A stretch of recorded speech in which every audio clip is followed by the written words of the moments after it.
حج کو ادا کرنے کے تین طریقے ہیں، اسی لیے اس کو تین قسمیں بھی کہتے ہیں۔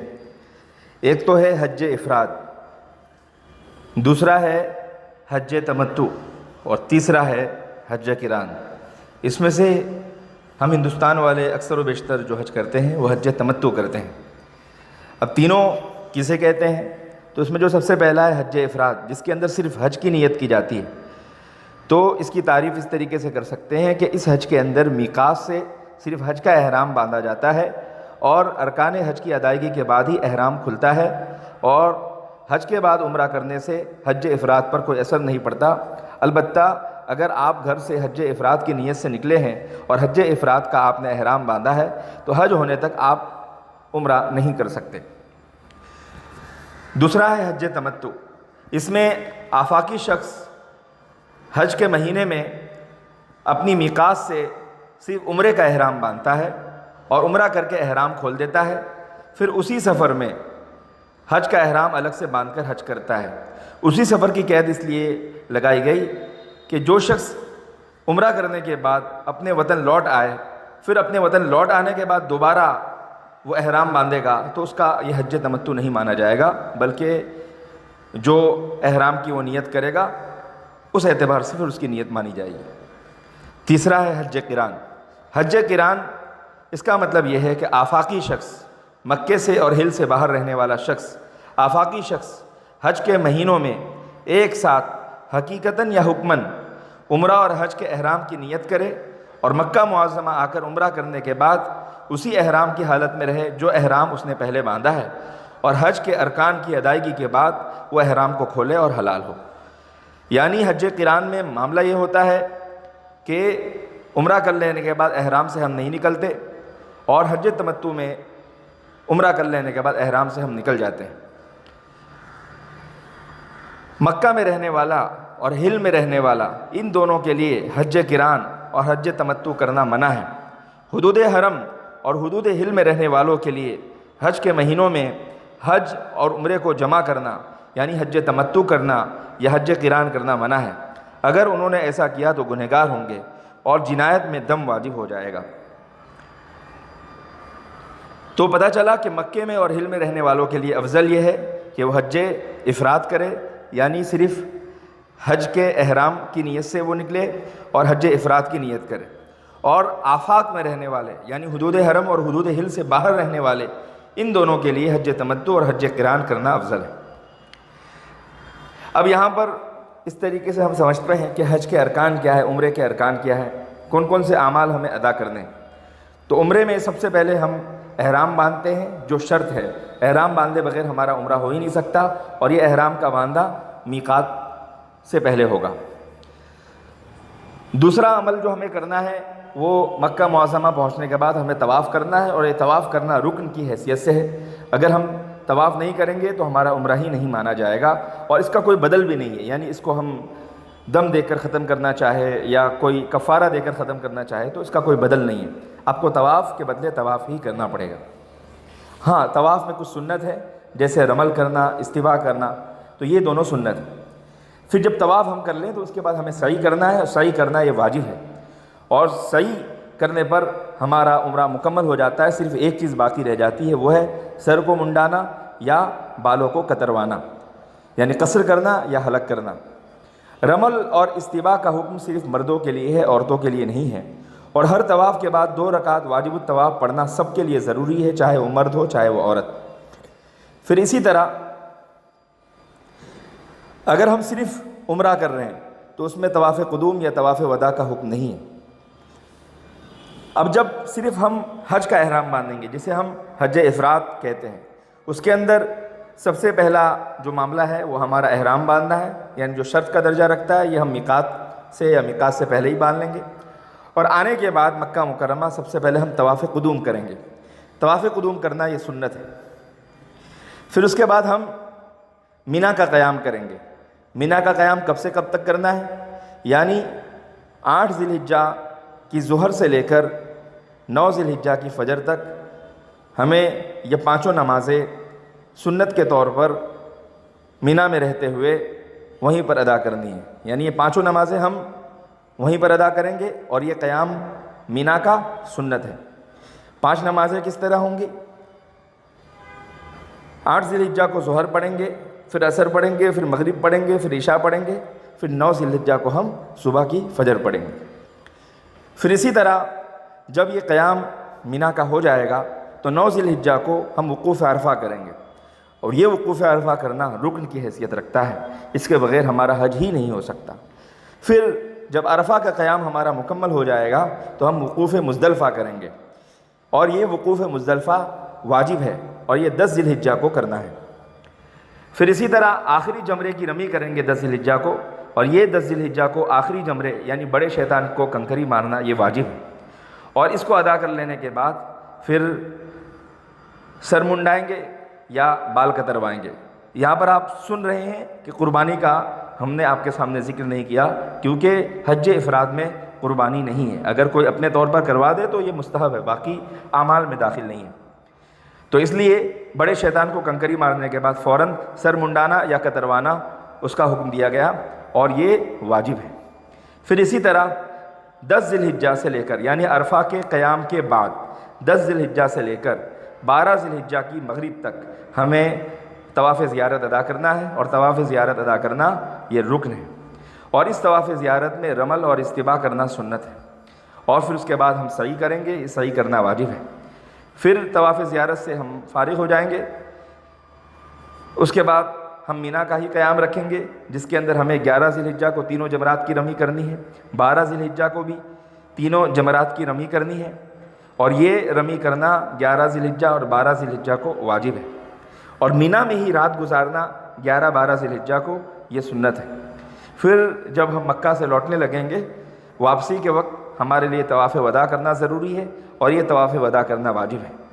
حج افراد کرنے والے کے لیے طواف زیارت کے بعد صحیح کرنا افضل ہے، لیکن اگر وہ چاہے تو طواف قدوم کے بعد بھی صحیح کر سکتا ہے۔ ایسی صورت میں وہ طواف قدوم میں رمل اور استباع کرے گا، اور طواف زیارت میں نہیں کرے گا، کیونکہ رمل اور استباع صرف اسی طواف میں مسنون ہے جس کے بعد صحیح کا ارادہ ہو، اور حج افراد میں قربانی واجب نہیں ہے بلکہ صرف مستحب ہے، لہذا اگر چاہے تو نفلی قربانی کر سکتا ہے۔ یہ تو آپ نے اس حج کے بارے میں سنا جو صرف حج کی ہی نیت سے احرام باندھا گیا ہو، یعنی حج افراد۔ اب دوسری قسم جو ہم نے سمجھنا ہے وہ ہے حج قران، یعنی جس کے اندر عمرہ اور حج دونوں کا احرام ساتھ میں باندھا جاتا ہے۔ بیچ میں عمرہ کرنے کے بعد احرام ہی کی حالت میں رہتے ہوئے حج کے ایام کا انتظار کرنا ہے، اور حج کے ایام آنے کے بعد حج کے ارکان کرنا ہے۔ حج کے ارکان کو مکمل کر لینے کے بعد پھر ہمیں احرام سے نکلنا ہے۔ تو یہاں پر ہمیں حج اور عمرہ دونوں کی نیت سے ہمیں احرام باندھنا ہے، اور یہ احرام باندھنا شرط ہے۔ پھر اس کے بعد ہمیں مکہ مکرمہ پہنچنے کے بعد عمرے کا طواف کرنا ہے۔ اب یہ عمرے کا جو طواف ہمارا ہوگا وہ 4 چکر تو ہمیں حج سے پہلے ادا کرنا ہی ہے، اور یہ 4 چکر ضروری ہے، لہذا پورا طواف کر لیں گے، اور پورا طواف کرنے میں اللہ تعالیٰ سے مدد مانگیں گے، انشاءاللہ 7 چکر ہمارا ہو جائے گا، اور یہ رکن کی حیثیت رکھتا ہے۔ اس طواف میں بھی رمل اور استباع کرنا سنت ہے، اور اس طواف کے بعد ہم عمرے کی صحیح کریں گے جو کہ واجب ہے۔ پھر اسی طرح طواف قدوم رمل اور استباع کے ساتھ کرنا ہے، لیکن یاد رہے کہ یہ طواف قدوم رمل اور استباع کے ساتھ سنت ہے۔ پھر اسی طرح اگر ہمیں حج کی صحیح کرنا ہو تو کر سکتے ہیں، یہ واجب ہے، اور یہ ہم حج کی صحیح حج سے پہلے کر رہے ہیں۔ تو طواف قدوم رمل اور استباع کے ساتھ کرنا ہے، اور اس کے بعد ہمیں صحیح کر لینا ہے، تو بعد میں ہمیں پھر صحیح کرنے کی ضرورت نہیں ہوگی۔ پھر ہمیں قیام مینا کرنا ہے، یعنی 8 ذی الحجہ کی ظہر سے لے کر فجر 9 ذی الحجہ کو وہیں پر ادا کرنا ہے، اور یہ سنت ہے۔ پھر اس کے بعد ہمیں 9 ذی الحجہ کا وقوف عرفہ کرنا ہے جو کہ رکن ہے، پھر 10 ذی الحجہ کو وقوف مزدلفہ کرنا ہے جو کہ واجب ہے، پھر اسی طرح 10 ذی الحجہ کو بڑے شیطان کی کو کنکری مارنا ہے جو کہ واجب ہے، پھر اسی طرح یہاں پر ہمیں 10 ذی الحجہ کو قربانی کرنا ہے، لیکن 10 ذی الحجہ کو نہ ہو سکے تو 11 کو، 11 کو نہ ہو سکے تو 12 کو، یعنی 12 ذی الحجہ کی مغرب تک ہمیں قربانی سے فارغ ہونا ضروری ہے، اور یہ قربانی ہمارے اوپر واجب ہے۔ اور قربانی ہونے کے بعد ہی ہمیں سر کو منڈانا ہے، اور سر کو منڈانا واجب ہے۔ تو یہاں پر 3 چیزوں میں ترتیب ہماری رہے گی کہ بڑے شیطان کو کنکری مارنا، پھر قربانی کرنا، پھر سر منڈانا، اس ترتیب میں الٹ پلٹ نہیں ہونا چاہیے۔ پھر اسی طرح جب ہم یہ سب کاموں سے فارغ ہو جائیں گے تو ظاہر سی بات ہے ہمارا احرام نکل جائے گا۔ البتہ ایک پابندی ہمارے اوپر رہے گی کہ ہم بیوی سے قریب نہیں ہو سکتے، وہ ہم طواف زیارت کرنے کے بعد یہ پابندی سے بھی ہم آزاد ہو جائیں گے۔ تو بڑے شیطان کو کنکری مار اور سر کو منڈانا، یہ تینوں میں ہمارا عمل یہ رہے گا کہ ہم تینوں کی پابندی کریں گے اور تینوں میں ترتیب کو شرط رکھیں گے۔ پھر اس کے بعد ہمیں طواف زیارت کرنا ہے، یہ رکن کی حیثیت سے ہے۔ پھر اسی طرح تینوں جمرات کی رمی کرنا ہے جو اور 12 کو واجب ہے، اور 11 اور 12 کو ہی شب گزاری یعنی مینا میں رات گزارنا یہ سنت ہے۔ اسی طرح طواف وداع واپسی کے وقت قارن کے لیے یعنی حج قران کرنے والے کے لیے واجب ہے۔ حج قران کرنے والے کے لیے حج کی صحیح طواف قدوم کے ساتھ کرنا زیادہ افضل ہے، لیکن اگر وہ چاہے تو طواف زیارت کے بعد بھی صحیح کر سکتا ہے۔ ایسی صورت میں طواف زیارت کے ساتھ رمل اور استباح کرے گا، اور اگر احرام سے حلال ہونے کے بعد طواف زیارت کرے اور صحیح کا ارادہ ہو تو صرف رمل کرے گا، استباح کا حکم نہیں۔ قران کے صحیح ہونے کی شرطیں یہ ہے کہ حج قران صحیح اور معتبر اسی وقت ہوگی جب 5 شرطیں ہم پورا کریں گے۔ پہلی شرط یہ ہے کہ قران کا عمرہ ہم اس طرح کریں کہ کم از کم 4 چکر حج کے مہینوں میں ادا کریں، لہذا اگر شوال سے پہلے طواف کر لیا تو قران ادا نہیں ہوگا۔ ایسا تو بہت کم ہوتا ہے لیکن مسئلہ جاننے کے لیے آپ کو یہ جاننا ضروری ہے۔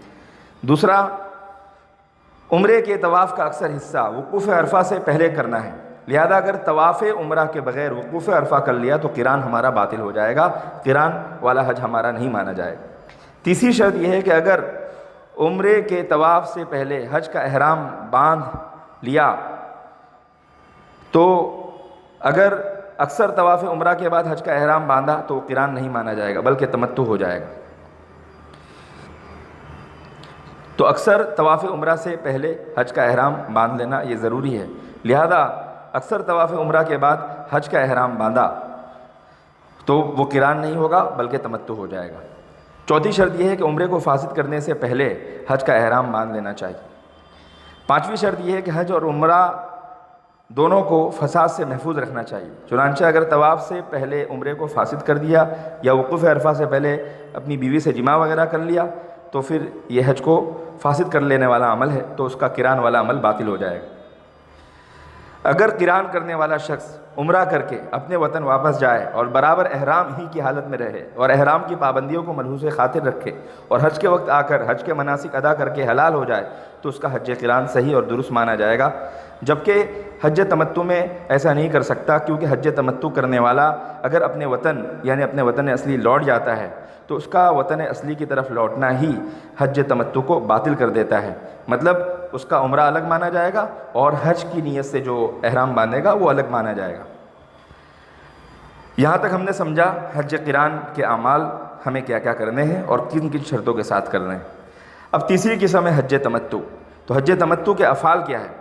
حج تمتع کا جو پہلا عمل ہے وہی کہ عمرے کا احرام باندھنا ہے جو شرط کا درجہ رکھتا ہے، پھر مکہ معظمہ پہنچنے کے بعد عمرے کا طواف کرنا ہے جو کہ رکن کی حیثیت ہے، اور اس عمرے کے طواف میں رمل اور استباح کرنا ہے، اس کے فارغ ہونے کے بعد عمرے کی صحیح کرنا ہے، اور عمرے کی صحیح کر لینے کے بعد سر کو منڈانا ہے یا کتروانا ہے بال، اور یہ عمل ہمارا واجب ہے۔ پھر اسی طرح جب حج کے ایام آ جائیں گے تو حج کا احرام ہم اپنے کمرے سے ہی باندھیں گے اور مینا کا قیام کریں گے، یعنی ہم 5 نمازیں پڑھیں گے ظہر سے لے کر 9 ذی الحجہ کی فجر تک، پھر 9 ذی الحجہ کو ہم وقوف عرفہ کریں گے جو کہ رکن کی حیثیت ہے، اور وقوف مزدلفہ کریں گے 10 ذی الحجہ کو جو کہ واجب کی حیثیت ہے۔ اسی طرح بڑے شیطان کو کنکری ماریں گے 10 ذی الحجہ کو وقوف مزدلفہ کے بعد جو کہ واجب ہے۔ اسی طرح قربانی واجب ہے، اسی طرح بالوں کو منڈانا واجب ہے۔ اس میں بھی وہی ترتیب کہ بڑے شیطان کو کنکری مارنا، قربانی کرنا اور بالوں کو منڈانا۔ اگر آج ہماری قربانی نہ ہو سکے تو 11 کو کروا لیں، لیکن قربانی سے پہلے ہم اپنے بالوں کو نہیں منڈانیں گے، قربانی کرنے کے بعد ہی ہم اپنے بالوں کو منڈائیں گے۔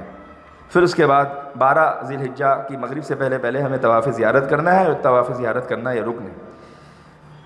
پھر اسی طرح حج کی سعی کرنا ہے، حج کی سعی یہ واجب ہے۔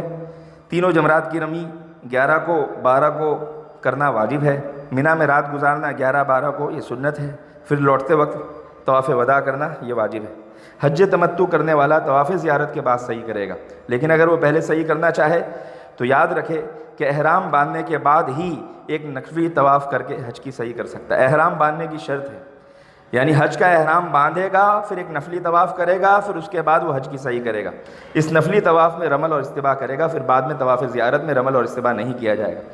ہم میں سے بہت سارے لوگ اس مسئلے میں غلطی یہ کرتے ہیں کہ آدمی نارمل بنا احرام کی حالت کے وہ سعی کرتا ہے اور اس کو مانتا ہے کہ وہ حج کا سعی ہے۔ تو یاد رکھیے، یہ واجب عمل غلط جگہ پر غلط طریقے سے کرنے سے واجب کو چھوڑنا ہمارا مانا جائے گا، جس کی بنا پر ہمارا دم ہے۔ اگر ہم اس طریقے سے نہیں کرتے تو ہمیں اس سلسلے میں سوچنا چاہیے۔ حج تمتع صحیح ہونے کے لیے کچھ شرائط ہے۔ پہلی شرط یہ ہے کہ حج تمتع کرنے والا شخص آفاقی یعنی میقات سے باہر کا رہنے والا ہو۔ اہل مکہ اور اہل ہل کے لیے حج تمتع کی اجازت نہیں ہے۔ دوسری شرط یہ ہے کہ تمتع والے عمرے کا اکثر حصہ یعنی اس کا 4 چکر حج کے مہینوں ہی میں ادا کیا گیا ہو۔ تیسری شرط یہ ہے کہ حج تمتع کا عمرہ حج کا احرام باندھنے سے پہلے ادا کیا گیا ہو۔ چوتھی شرط یہ ہے کہ جس سال اشہر حج میں عمرہ کرے اسی سال حج بھی کرے، تب جا کر یہ حج تمتع مانا جائے گا۔ پانچویں شرط یہ ہے کہ عمرہ اور حج کے درمیان المام صحیح نہ پایا جائے، یعنی عمرہ کرنے کے بعد ایسا نہ ہو کہ آفاق میں اپنے اصلی وطن لوٹ جائے اور اس کے بعد آ کر حج کرے۔ اگر ایسا کرتا ہے تو یہ آدمی متمتع نہیں مانا جائے گا، یعنی حج تمتع کرنے والا نہیں مانا جائے گا۔ مثلا کسی شخص نے شوال کے مہینے میں ہندوستان سے آ کر عمرہ کیا، پھر وہ واپس ہندوستان لوٹ گیا اور پھر اسی سال میقات سے حج کا احرام باندھ کر آیا، تب وہ حج متمتع کرنے والا نہیں مانا جائے گا بلکہ حج افراد کرنے والا مانا جائے گا۔ چھٹی شرط یہ ہے کہ تمتع کے عمرے کو فاسد نہ کیا ہو، اگر فاسد کرے گا تو پھر حج تمتع نہیں مانا جائے گا۔ ساتواں معاملہ یہ ہے کہ حج کو فاسد نہ کیا ہو۔ آٹھویں شرط یہ ہے کہ عمرے کے بعد مکے کو وطن اصلی یعنی وطن دائمی بنانے کی نیت نہ کی ہو۔ اگر مکہ معظمہ کو دائمی وطن بنا لیا تو پھر اسی سال حج کیا تو وہ تمتع نہیں کہلائے گا۔ نویں شرط یہ ہے کہ اشہر حج کے شروع میں وہ شخص غیر محرم ہونے کی حالت میں مکہ معظمہ یا حل میں مقیم نہ ہو۔ بس اگر یکم شوال کو کوئی شخص احرام کے بغیر یعنی عمرے کے احرام کے بغیر مکے میں مقیم ہو اور بعد میں مکے ہی سے عمرہ کر کے اسی سال حج کرے تو اس کا حج تمتع صحیح نہیں ہوگا، کیونکہ وہ مکی کے حکم میں ہے۔ البتہ اگر وہ اپنے اصلی وطن لوٹ جائے اور وہاں سے عمرے کا احرام باندھ کر واپس آئے اور عمرے کے بعد اسی سال حج کر لے تو اس کا حج تمتع صحیح ہو جائے گا۔ یہ ساری باتیں اس وقت ہے کہ حج تمتع اگر کرنا ہو، ویسے حج تو انشاءاللہ مکے سے احرام باندھ کر بھی صحیح ہو جائے گا، لیکن حج تمتع اس کا نہیں مانا جائے گا۔ جس شخص کا وطن آفاق اور حرم دونوں میں ہو اس سلسلے میں تمتع کی کیا صورت ہوگی؟ تو جس شخص کا وطن مثلا مکہ معظمہ اور مدینہ منورہ دونوں جگہ ہو تو گو کہ وہ سال کا اکثر حصہ مدینہ منورہ میں گزارتا ہو، پھر بھی اس کے لیے تمتع درست نہیں ہے۔ اگر متمتع شخص عمرہ کرنے کے بعد میقات سے باہر یعنی اپنے غیر وطن چلا گیا، جیسے ہندوستان کا شخص عمرہ کر کے مدینہ منورہ چلا گیا پھر واپسی میں حج کا احرام باندھا، تو امام ابو حنیفہ رحمۃ اللہ علیہ کے نزدیک اس کا حج تمتع صحیح ہو جائے گا، کیونکہ میقات سے باہر تو گیا ہے لیکن غیر وطن میں ہے، اپنے وطن میں نہیں ہے، لہذا یہ المام مکمل نہیں ہوا، اس سے تمتع باطل نہیں ہوگا۔ البتہ صاحبین کے نزدیک المام فاسد سے بھی تمتع باطل ہو جاتا ہے اور ان کے نزدیک یہ والی صورت میں تمتع درست نہیں مانا جائے گا بلکہ اس کا حج حج افراد ہی ہوگا۔ اسی طرح اگر تمتع کرنے والا شخص عمرہ کرنے کے بعد میقات سے باہر چلا جائے تو وہاں سے واپسی میں اس کے لیے قران کا احرام باندھ کر آنا امام ابو حنیفہ رحمۃ اللہ علیہ کے نزدیک جائز نہیں۔ مثلا ہندوستان سے کوئی شخص حج کے مہینوں میں مکہ معظمہ جائے اور عمرہ کر کے وہاں سے مدینہ منورہ چلا جائے تو جب وہ مدینہ منورہ سے واپس آئے گا تو یا تو عمرے کا احرام باندھ کر آئے یا حج کا احرام باندھ کر آئے، دونوں کو جمع کر کے قران کا احرام باندھ کر آنا اس کے لیے جائز نہیں ہوگا، اور اگر اس نے ایسا کر لیا ہے تو عمرہ یا حج کے احرام کو فسخ کرنا اس پر ضروری ہوگا، جس کی بنا پر وہ نیت کو تبدیل کر رہا ہے اور نیت کو تبدیل کرنے کی وجہ سے دم جنایت بھی اس کے اوپر لازم ہوگی۔ اہل مکہ اہل ہل یعنی جو حدود مکہ حدود حرم میں رہنے والے، پھر جو حدود ہل میں رہنے والے اور جو حدود میقات کے اندر رہنے والے، یعنی اہل مکہ اہل ہل اور اہل میقات اگر اشہر حج میں عمرے پر عمرے کریں پھر اسی سال حج کر لیں تو ان پر حکم شریعت کی خلاف ورزی کرنے کی وجہ سے دم جنایت لازم ہوگی، اور چونکہ ان کا تمتع معتبر نہیں ہے اس لیے دم تمتع ان کے اوپر سے ساقط ہو جائے گا۔ اب رہی بات یہ کہ حج افراد، حج تمتع، حج قران، ان تینوں میں سے کون سی قسم زیادہ افضل ہے، تو اس سلسلے میں علماء کرام نے فرمایا ہے، خاص طور سے حنفیہ کے نزدیک اگرچہ حج قران زیادہ افضل ہے لیکن حج قران میں احرام کی مدت تمتع کے مقابلے میں لمبی ہوتی ہے، جس میں احرام کی پابندیوں کی رعایت کرنا عام لوگوں کے لیے بہت مشکل ہے، اس لیے فقہائے متاخرین نے تمتع کو افضل قرار دیا ہے تاکہ حج کوتاہیوں سے محفوظ رہے اور آسانی کے ساتھ وہ حج مکمل کر سکے۔